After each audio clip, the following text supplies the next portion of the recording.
மீது மித்தியான்னு சொல்கிறீங்க, அப்புறம் நீங்கள் இதெல்லாம் உண்மை இப்போ வா வேறு பாடம் எடுக்கிறேன்னு அப்போ அபவாதம் பண்ணுவார். அப்போ பாடத்தை அப்படியே மாற்றி சொல்வார். இப்போ முதல் பாடம் எப்போவுமே அத்தியாரோபம் தான். அத்தியாரோபப்படி அவர் கர்மபல தாதா. ஞான தசையில் வந்துட்டான்னா அவர் காரணமே கிடையாது. அவர் காரண காரியத்துக்கு அப்பாற்பட்டவர். அப்படி தான் நச்சிகேதனுக்கு யமன் பதில் சொல்கிறாரு. காரண காரியத்துக்கும் தர்மத்துக்கும் இருப்பதுக்கும் இல்லாததற்கும் அப்பாற்பட்டவர்னு அது சொல்லப்பட்டிருக்கு. அடுத்த கேள்வி அதான் புரிஞ்சுங்க. காரியம் பொய்னா காரணமும் பொய். கர்மபல தாதா அல்ல. முதல் மழை எப்பொழுது வந்தது?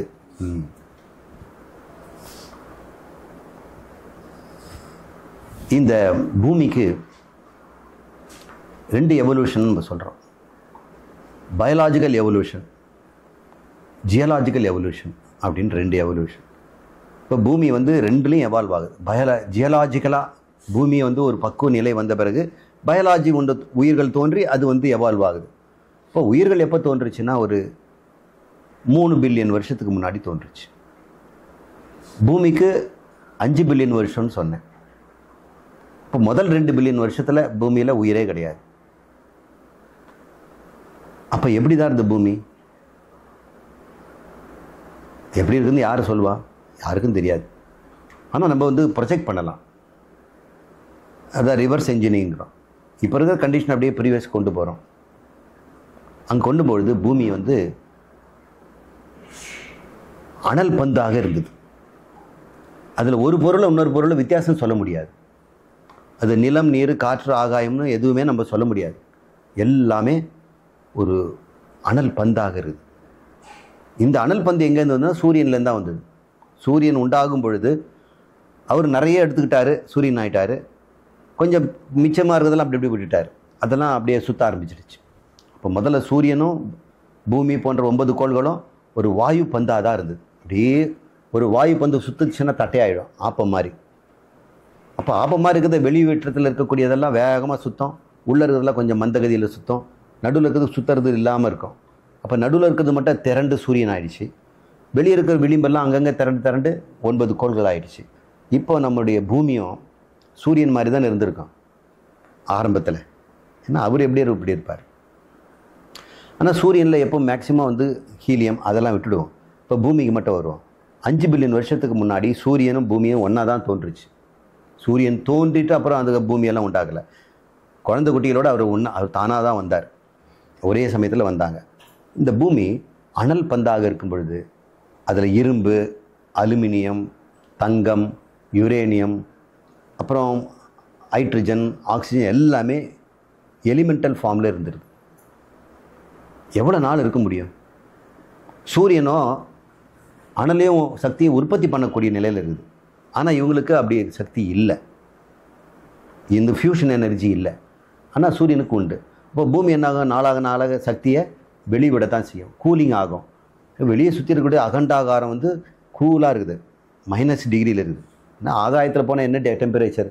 காற்று இல்லாத இடத்துல என்ன டெம்பரேச்சர் இருக்கும்? ஃப்ரீசிங் டெம்பரேச்சர் அப்சல்யூட் டிகிரியில் இருக்கும், -273. ஆகாயத்தில் என்ன டெம்பரேச்சர்?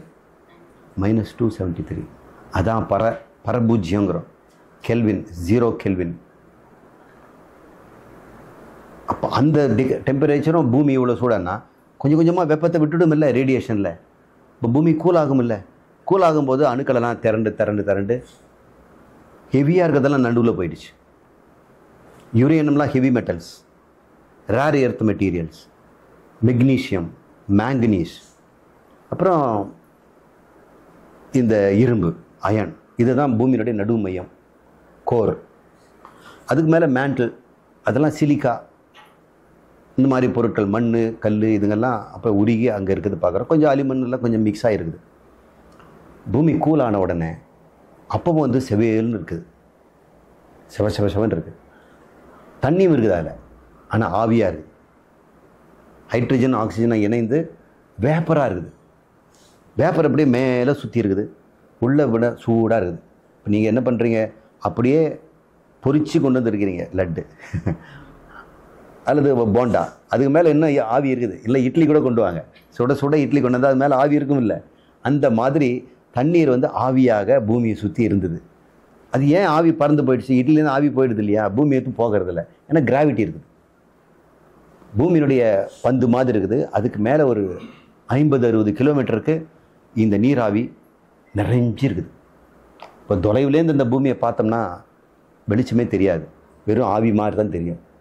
ஏன்னா ஒரு 10-20 கிலோமீட்டருக்கு கீழே தான் பூமி வந்து சிவப்பாக இருக்குது. அது நமக்கு டெலஸ்கோப்பில் பார்க்க முடியாது. நான் கற்பனை தான் சொல்கிறேன். இன்னும் கொஞ்சம் பூமி கூலாகிட்டே இருக்குது. ஒரு டெம்பரேச்சர் வந்தோடனே கண்டென்சிங் டெம்பரேச்சர்னு சொல்லுவாங்கல்ல, இந்த ஆவியெல்லாம் மேகமாக மாறி போதுமான அளவு குளிர் வந்தோடனே மழையாக கொட்டிடுச்சு. ஒரு நாள் மழை, 2 நாள் மழை இல்லை, ஆயிரக்கணக்கான வருஷம் தொடர்ந்து மழை, இடைவிடாத மழை, அடி நெருக்குது. சொல்கிறாங்க 40,000 வருஷம் மழை பெஞ்சுதான்.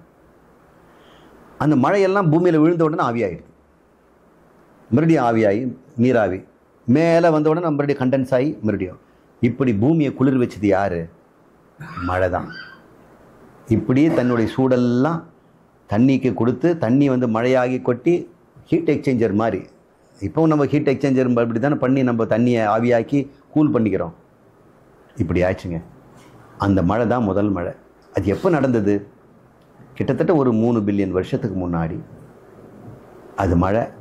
ஆயிரக்கணக்கான வருஷம் வந்து அப்புறம் மேல் ஓடு கூல் ஆகிடுச்சு. பூமியினுடைய மேல் ஓடு கெட்டியாகி, ஆனால் உள்ளுக்குள்ளே கொல கொலன்னு இன்னும் ஹாட்டு லாவாக இருக்குது. அது வந்து மேக்மாங்கிறோம். மேங்கனீஸும் மெக்னீஷியமும் சேர்ந்ததுனால மேக்மான்னு பேர். மெக்னீஷியத்துக்கு Mg, மேங்கனீஸுக்கு Ma, 2 பேருக்கு மேக்மா அப்படின்னு பேர் வச்சுருக்குறோம். இவங்கெல்லாம் சேர்ந்து இப்போ இன்னமும் பூமி கீழே அதே ஹாட் லிக்விட் இதுவும் இருக்குது, கொட கொடன்னு இருக்குது. இந்த பூமி சுற்றுறதுனாலும் அதுவும் அப்படியே சுற்றுது. நீங்கள் அண்டாவில் தண்ணி வச்சு நல்லா அண்டாவை நிறுத்திட்டாங்கன்னா தண்ணி உள்ளே சுற்றிட்டு இருக்கோம். அந்த மாதிரி பூமிக்குள்ளே அது சுற்றுறதுனால ஒரு மேக்னெட்டிக் ஃபீல்டு நமக்கு பூமிக்கு இருக்குது. இல்லைன்னா மேக்னெட்டிக் ஃபீல்டு நமக்கு வர்றதுக்கா இல்லாமல் போயிடும். உள்ளே இருக்க அயன் கோர் அப்படியே சுற்றிட்டு இருக்குது. சரி, மழையை நான் சொல்லிட்டேன். அப்புறம் பூமிக்குள்ளே போயிட்டோம்னா நேரங்காலம் தெரியாமல் பூமியை பற்றி பேச ஆரம்பிச்சிடுவோம். அடுத்தது, அம்மை நோய்க்கும் அம்மனுக்கும் என்ன தொடர்பு அப்படின்னு. நோய்கள் எல்லாம் எதனால் நோய்கள் எதனால் வருது அப்படின்னு நமக்கு தெரியாத காலம் ஒன்று இருந்தது.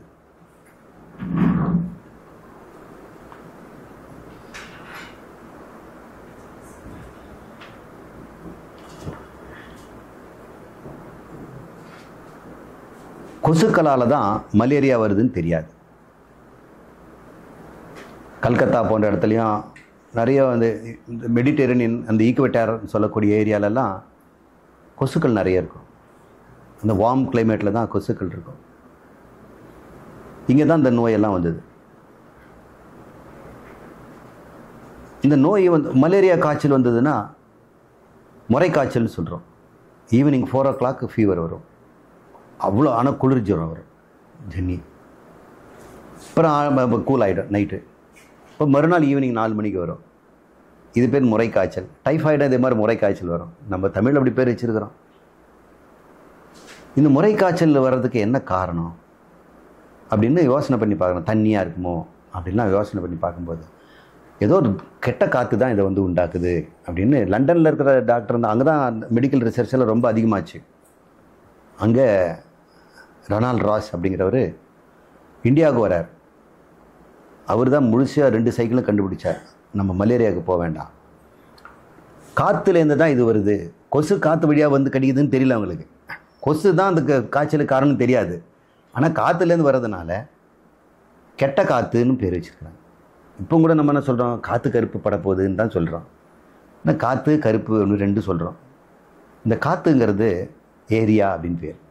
இங்கிலீஷில் அதுக்கு லாட்டினில் ஏரியா. ஏரியானா ஏர். கெட்டங்கிறது மால். மால்னா டீப் ஸ்லீப்புன்னு சொல்லுவாங்க, மயக்கம்னு சொல்லுவாங்க. தப்பான காரியத்துக்கும் மால்னு சொல்லுவாங்க. மால் ப்ராக்டிஸு, அவர் மால் வாங்குறாரு அப்படின்னு சொல்லுவாங்க. மால் ப்ராக்டிஸ்னால் தவறான நடைமுறை. இப்போ மால் ஏரியானா என்னங்க? கெட்ட காற்றுன்னு அர்த்தம். அது பேர் மலேரியா. இப்போ காற்று தான் நோய்க்கு காரணம்ன்ட்டு நிறைய பேர் நினச்சிட்டு இருந்தாங்க. அதனால் சிறகடிக்கிறது, வாயில் ஊதுறது, இதெல்லாம் நிறைய கிராமத்தில் மக்களுக்கும் ஆப்பிரிக்காவில் இருக்கிற பழங்குடி மக்களுக்கும் நோயின்னு சொன்னாலே ஒன்று கண்ணுக்கு தெரியாத காற்று அல்லது கருப்பு. கருப்புங்கிறது வந்து பேட் எலிமெண்ட்ஸ், ஸ்பிரிட்ஸ், ஆவிகள், இதெல்லாம் நோய் வருதுன்னு நினச்சிருக்காங்க. இப்போ அதுக்காக வேண்டி தாயான அந்த அம்மாவை தான் நம்ம கும்பிடுறது வழக்கம். இப்போ தாயாக அந்த அம்மா வந்துருச்சுன்னா அம்மாவுடைய கோபம், அம்மா தான் அதை நீக்குவாங்க அப்படின்னு அம்மாவுடைய கோபமாக அவன் நம்ம வந்து நினச்சிக்கிட்டோம். அப்படி தான் அந்த காலத்து தமிழ்நாட்டு மக்களுக்கு அப்படின்னு நினச்சி. பிளேக்குன்னு ஒரு நோய் வந்தது. அந்த நோயும் எதுக்குன்னு தெரியல. அது வந்து ஈக்களாலும் எலியினாலையும் பரவக்கூடிய ஒரு நோய் தான், அது தொத்து நோய். அதுக்கும் காரணம் தெரியாதனால பிளேக், அதுக்கும் மாரியம்மா தான் காப்பாற்றணுன்றதுனால பிளேக் மாரியம்மா அப்படின்னு பேர் வச்சிட்டோம். இப்போ பிளாக் மாரியம்மாங்கிறாங்க, பிளேக் மாரியம்மா, PLAGUE. இப்போ மனிதர்கள் அறியாமையில் அப்போ கண்டுபிடிச்சாங்க. இப்போ நோய்களுக்கெல்லாம் காரணம் கண்டுபிடிச்சிப்பாங்க. ஒரு காலத்தில் இப்போ கொரோனா நல்ல நமக்கு அதுக்கு ஆன்டி சீரம்லாம் கண்டுபிடிச்சிட்டோம் இல்லையா? அதனால் நமக்கு சாமி மேலே பயம் வரல. இன்னும் கூட நான் கொரோனாங்கிறது வெளியே ரோட்டுக்கு போனாக்கா வெளியே சுத்தம் போல் நினச்சிட்டு இருந்தாங்க. சயின்ஸ் தெரியாதவங்க கதவு தாண்டி வெளியே போனோம்னா கொரோனா பிடிச்சிக்கும். இப்போ கொரோனா ஒரு பேய் மாதிரியே நினச்சி பயந்தவங்களாம் இருக்கிறாங்க. வயசான பாட்டிங்க, படிப்பறிவு இல்லாதவங்களாம் கொரோனா வந்து தெருவில் காற்றுக்கு வெளியே போனால் இருக்குது அப்படின்னு பயந்துருக்குறாங்க. அதே தான் அன்றைக்கும் மாரியம்மாளுக்கு நினச்சாங்க. அதனால் அந்த வெளியே போகாமல் இருக்கிறதுக்கும் உள்ளே யாரும் வராமல் இருக்கிறதுக்கும் வேப்பலையை கட்டுறது, அந்த தோரணத்தை கட்டுறது, இதெல்லாம் அடையாளம் வச்சுருந்தாங்க. அப்புறம் நித்தியத்தின் தன்மை என்ன, சூன்யமா அப்படின்னு ஒரு கேள்வி. ஷாலினி US இவங்க கேட்குறது என்னன்னா, அனித்தியம் ஒரு தன்மைங்கிறோம், அழிந்து போகிறது ஒரு தன்மைங்கிறோம். நித்தியத்துக்கும் ஒரு தன்மையாக இருக்குது, ஆனால் தன்மைகள் அற்றது பிரம்மம்னு சொல்கிறீங்க. அப்போ நித்தியங்கிற தன்மை இருக்கிறதுனால அது தன்மை உடையது தானே அப்படின்னு நினைக்கிறாங்க. அப்போது தன்மைக்கும் குணத்துக்கும் அவங்க வித்தியாசம் தெரியல. இப்போ நம்ம தெரிஞ்சு வைப்போம். தன்மைங்கிறத சொரூபங்கிறோம்.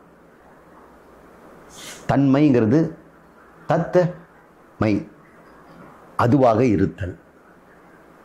தத்னா அது, அதுவாக இருத்தல் தத்மை. தமிழ் அது வந்து இத்து வந்து தன்மைன்னு மாறும். தன்மைங்கிறது தானாக இருத்தல், அது இன்ட்ரின்சிக்னு சொல்கிறோம். அதோடு இருக்கும், அதை எடுத்துட முடியாது. தன்மை எடுத்துட்டோம்னா அந்த பொருளே எல்லாம் போயிடும். நெருப்புலேருந்து சூடு எடுத்துட்டோம்னா நெருப்பு இருக்குமா? இருக்காது. ஏன்னா நெருப்பினுடைய தன்மையே சூடு தான். சூடு தான் இப்போ நெருப்புங்கிறோம். நெருப்புக்கு சூடு இருக்குது நான் சொல்கிறேன். சூடு தான் நெருப்பு. சர்க்கரைக்கு இனிப்பு இருக்குது அப்படின்னு சொல்ல முடியுமா? இனிப்பு தான் சர்க்கரை. சர்க்கரைக்கு யாரும் இனிப்பு கூட்ட முடியுமா? குறைக்க முடியுமா? இனிப்பு கிறிஸ்டலைஸ் ஆகிடுச்சுன்னா அது வந்து சர்க்கரைன்னு பேர் வச்சுருக்கோம். அது பேர் சர்க்கரையினுடைய தன்மை இனிப்பு. அது மாதிரி இந்த பிரம்மம் என்றும் இருப்பது. அது அதனுடைய தன்மை என்னன்னு கேட்டால் இருப்பது. மீதிக்கெல்லாம் என்ன தன்மைனா இல்லாதது. இதுக்கெல்லாம் இதனுடைய இதனுடைய தன்மை என்னென்ன? இல்லாது போகக்கூடியது. இல்லாது போகக்கூடியதுன்னு சொன்னால் இப்போ இருக்குதுன்னா இல்லாததுலேருந்து வந்ததுனால இல்லாதும் போகும். அப்போ இருக்கும்போதும் இல்லை. ஒரு பொருளுக்கு முன்னும் இல்லை பெண்ணும் இல்லைன்னு வைங்க, நடுவில் இருக்குமா? ஒரு பொருள் எடுத்து, ஒரு பென்சிலுக்கு முன்பக்கம் கிடையாது சார்ன்றான், பின்பக்கம் கிடையாது, அப்போ பென்சில் இருக்குமா? கண்பன் பார்க்க முடியல இல்லை? ஒரு பென்சில் எடுத்து முன்பக்கம் இருக்கக்கூடாது, அது உடைச்சிடுங்க. உடைச்சாலும் முன்பக்கம் வந்துடுமே. முன்பக்கமே இருக்கக்கூடாது, பின்பக்கமும் இருக்கக்கூடாது, பென்சிலாக இருக்காது. அப்போ முன்னின்மையும் பின்மையும் உடையது, நடுவில் இருக்கா? இப்போ பானைக்கு முன்னின்மை ஒன்று இருந்தது இல்லை, பானை ஒரு காலத்தில் இல்லை, அப்புறம் பின்னாடி உடஞ்சி போனாலும் இல்லை. முன்னின்மையும் பின்மையும் இருக்கிறதுனால நடுவில் பென்சில் கதை தான் வருது, நடுவிலும் இல்லை தான். இப்படி சொல்லும்போது அது அனித்தியம்னு பேர் வச்சிருக்கிறான். யாரோ ஒருத்தர் அதை பார்த்துட்டு இருக்கிறான், அவன் பார்த்துருக்கிறதுனால அது இருந்துகிட்டு இருக்குது. அவன் பார்க்கறத விட்டானா இன்மை ஆகிடுது. அவன் பார்க்கறதுக்கு முன்னாடி அது இன்மையாக இருந்தது, இவன் பார்க்கறது போது இருக்குது. இப்போ இவன் இருக்கிறதுனால தான் பானையே இருக்குது. அது நம்ம இன்னொரு பிரச்சனை. இப்போ தன்மைங்கிறது வேற, அது இன்ட்ரின்சிக் ப்ராப்பர்ட்டி. அது ப்ராப்பர்ட்டிங்குள்ள இன்ட்ரின்சிக் ப்ராப்பர்ட்டின்னு வச்சுக்கோ. குணங்கிறது ஒன்று இருக்குது, அது வந்து அட்ஜங்க்ட்னு சொல்கிறோம். அந்த இன்சிடென்டல் ப்ராப்பர்ட்டி, இன்சிடென்ட்னா வரும் போகும். அந்த இன்சிடென்ட் நடந்ததுங்க, அப்புறம் முடிஞ்சு போச்சுங்கிறோம். Incidental property, intrinsic property. Intrinsic ப்ராப்பர்ட்டின்னா அதை விட்டு போகவே போகாது.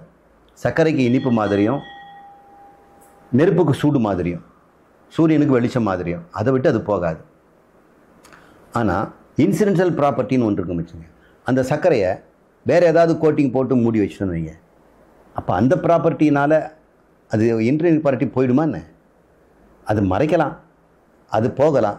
இப்போ சர்க்கரை என்ன பண்ணுறோம், உருக்கி ஜவ்வு மிட்டாய் பண்ணிட்டோம். அதைத்தான் நம்ம உருக்கி பஞ்சு மிட்டாய் பண்ணுறாங்க. சூட்டில் பண்ணும்போது அது பஞ்சு மிட்டாய் ஆகிடுச்சு. இப்போ ஷேப் மாறி போச்சு. இது சர்க்கரைன்னு யாராவது ஒத்துக்குவாங்களா? அது உள்ளே என்ன போட்டான்? வெறும் சீனியை தான் போடுறான். அப்புறம் வேகமாக சுற்று, ஹை டெம்பரேச்சரில் அது மெல்ட் ஆகி பஞ்சாக மாறிது. இப்போ அது சர்க்கரைன்னு யாரால் ஒத்துக்க முடியுதா? ஆனால் அதோட தன்மை மாறிச்சா? அது நித்தியத்தன்மை இருந்துகிட்டே தான் இருக்குது. ஆனால் அந்த ஷேப்பு எவ்வளோ நேரம் இருக்கும்? அனித்தியம், மறைஞ்சிடும். வாயில் போட்டோன்னு மறைஞ்சி போச்சு. ஆனால் இனிப்பு மறையலை. அப்போ ரெண்டு ப்ராப்பர்ட்டியை நம்ம பார்க்குறோம். சர்க்கரைக்கு இனிப்புங்கிற தன்மையும், பஞ்சு போன்ற தோன்றி மறைகின்ற ஒரு குணமும் பார்க்குறோம். அது இன்சிடென்ஷியல் ப்ராப்பர்ட்டிங்கிறோம். ஹீட் பண்ணி அது சுற்றுறதுனால ஒரு இன்சிடென்ட்னால அது வந்தது தவிர அதுக்கிட்ட எப்பவுமே அது இருக்கிறது இல்லை. ஆனால் இனிப்பு அதனோட எப்பவுமே இருக்கும். அதை நீக்கிட்டோம்னா சர்க்கரையே கிடையாது. இப்போ நித்தியங்கிறது intrinsic property, not incidental property. அது சூன்யம் அல்ல. ஒன்று இருக்கிறது, அது இருக்கிறது தான் அதனுடைய நித்தியம்னு பேர். அந்த இருப்பு அனித்தியம்னா முன்னும் இல்லை பின்னும் இல்லை நடுவிலும் இல்லைங்கிற நிலையில் இருக்கக்கூடியது. ஆனால் அதை பற்றி பேச்சு வருதே, அதான் இல்லாத பொருளாச்சு. அதை பற்றி ஏன் பேசுகிறீங்கன்னா அதுக்கு அனுபவத்து வர்றதுனால தானே. அனுபவத்து வர்றதுனால பேசுகிறோம். எப்படிப்பட்ட அனுபவம்னா எப்படி? அது இன்சிடென்டல். அந்த அனுபவங்கள் தோன்றி மறைகின்றன. நாக்கில் சர்க்கரை போடும்போது இனிப்பு தோன்றுறது, மறைஞ்சு போகுது. அப்படி தான் புரிஞ்சுக்கணுமே தவிர அந்த நான், அதை அனுபவிக்கின்ற நான் இன்சிடென்டல் கிடையாது. ஆத்மா நானுங்கிற ஒரு உணர்வு எல்லாருக்கிட்ட இருக்கு இல்லையா? அது எப்பவுமே இருந்துக்கிட்டு இருக்குது. இப்போ நான் நாக்கில் ஊறுகாய் வைக்கிறேன். டேஸ்ட்டு சார் நல்லா இருக்குது, காரம், உப்பு, புளிப்பு, சில பெங்காலில் ஊறுகாய் கொஞ்சம் இனிப்போம், அதெல்லாம் இருக்குது. எல்லாம் பண்ணுறீங்க, அது வந்துச்சு போயிடுச்சு. நீங்கள் இருக்கிறீங்களா அப்படியே? அடுத்த சொட்டு உள்ளே விடுறதுக்கு நீங்கள் காத்துட்ருக்கீங்க இல்லையா? அப்போ நீங்கள் யார்? இந்த சுவை என்னது? இந்த சுவை உங்களை விட்டு வேறையா? நீங்கள் தானே சுவைச்சிங்க, உங்ககிட்ட தானே சுவை இருந்தது. எங்கேயோ சுவைக்கிறாங்கன்னு சொன்னீங்க, நான் சுவைத்தேன்னு தானே சொல்கிறீங்க. இப்போ நான் சுவைத்தேன்னா அந்த சுவை உங்ககிட்ட தான் வருது. அப்போது நீங்கள் எப்பவுமே அந்த ஊறுகாயிலே இருக்கணும். விட்டுட்டு அப்புறம் வேறு ஒன்று சாப்பிட்றீங்களே. அப்போ இதில் உங்ககிட்ட தன்மை என்னது, குணம் என்னன்னு பார்த்தீங்கன்னா, தன்மைங்கிறது நானுங்கிற உணர்வு, குணங்கிறது இந்த புளிப்பு, இனிப்பு, காரம், வெளிச்சம், இருட்டு இதெல்லாம் அறிகின்றது. அவ்வளோதான். இதில் நித்தியம் எது அனித்தியம் எதுன்னு பாருங்கள். குணங்களெல்லாம் அனித்தியமாக இருக்குது. குணங்களெல்லாம் இருக்கிறதுல பிரகிருதி, அது அனித்தியம். ஆனால் நித்தியமாக இருக்கிறது இந்த அறிவு சொரூபமானது, முன்னின்மையும் பின்னின்மையும் இல்லாத, எப்பொழுதும் இருக்கின்ற, முக்காலமும் இருக்கின்ற உணர்வு ஆத்மா. அது சூன்யம் அல்ல. அது பேர் தன்மையின் பேர். தன் மாத்திரம், தத்து அப்படின்னு அர்த்தம். ஞான நிஷ்டை போகுமா அப்படின்னு கேட்குறாரு. நிஷ்டை அப்படிங்கிறது நிலைத்திருத்தல் அப்படின்னு அர்த்தம். ஸ்டா அப்படிங்கிற தாது, ஸ்டா அப்படின்னா நிலையாயிருக்கிறது. கம்பை ஊனிட்டோம்.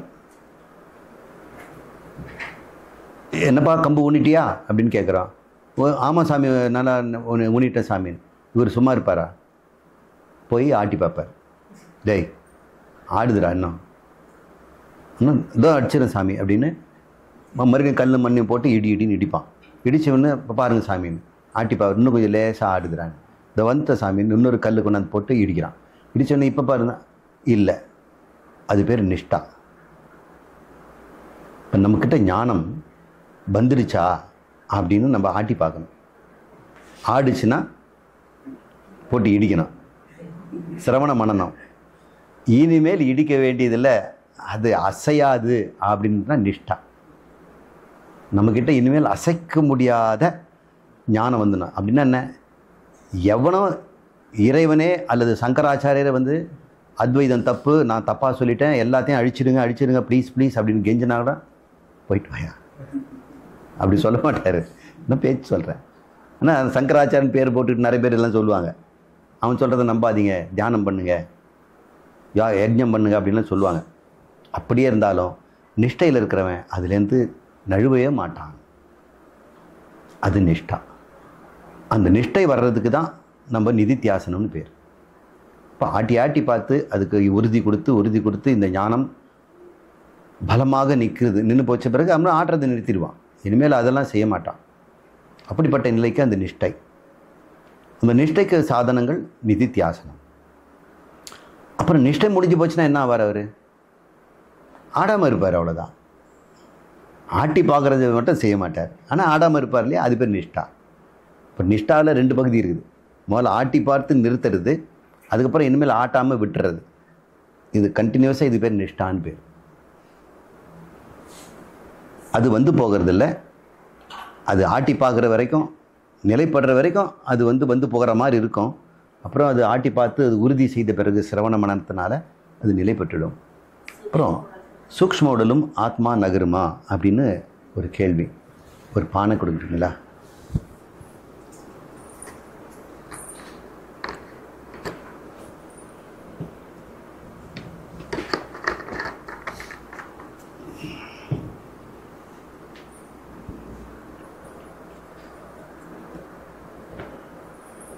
இது ஒரு ஸ்தூல உடலுங்க. இது வேணுமா? இது ஒரு ஸ்தூல உடல், இது ஒரு சூக்ஷ்ம உடல். ஆத்மா ஆகாயம் எல்லா இடத்துலையும் இருக்குது, இங்கேயும் உள்ளே இருக்குது. இப்போ ஸ்தூலம் சூக்ஷ்மம் 2 இருக்குது, ஆகாயமும் இருக்குது இல்லை? அப்போ ஆத்மாவும் இருக்குது. இப்போ இந்த பானையை நகர்த்துறேன், இந்த ஆகாயத்தை எடுத்துகிட்டு போதாது, சூக்ஷ்ம உடம்பை இது எடுத்துகிட்டு போகுது. இந்த உடம்பு போச்சுன்னா சூக்ஷ்ம உடம்பு கூட போகுது. உண்மையிலே சூக்ஷ்ம உடம்பு தான் உடம்பு இழுத்துட்டு போகுது. சூக்ஷ்ம உடம்பு தான் உடம்பு இழுத்துட்டு போகுது. நீங்கள் நினச்சிட்டு இருக்க உடம்பு நம்மளே எடுத்துகிட்டு போகுதுன்ட்டு. அப்புறம் தான் தெரியுது உடம்பு வந்து நம்ம கூப்பிட்டா கூட எழுந்துக்க மாட்டேங்குது. இப்போ சூக்ஷ்ம உடம்பும் ஸ்தூல உடம்பும் ஒன்றோட ஒன்று பிணைந்திருக்கிறது. ஆனால் ஆகாயம் எங்கும் இருப்பது அது உள்ளும் இருக்கிறது. இப்போ இது உள்ளே இருக்கிறது ஆத்மா வந்து இந்த பானைக்குள் இருக்கின்ற ஆத்மா என்ற பிரத்யேக ஆத்மா அப்படின்னு சொல்கிறோம்.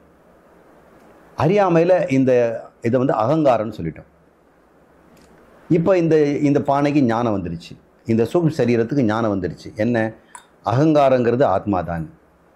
இப்போ என்ன சொல்லும்? இது நடந்து போனாக்கா அகங்காரம் போகிற மாதிரி தெரியும் மற்றவங்களுக்கு, ஆனால் இவனுக்கு அப்படி தெரியாது. உடம்பு நடக்கிற மாதிரியும், மனசு வேலை செய்கிற மாதிரியும், எண்ணங்கள் வந்து போகிற மாதிரியும் எல்லாம் அவனுக்கு தோணிக்கிட்டே இருக்கும்.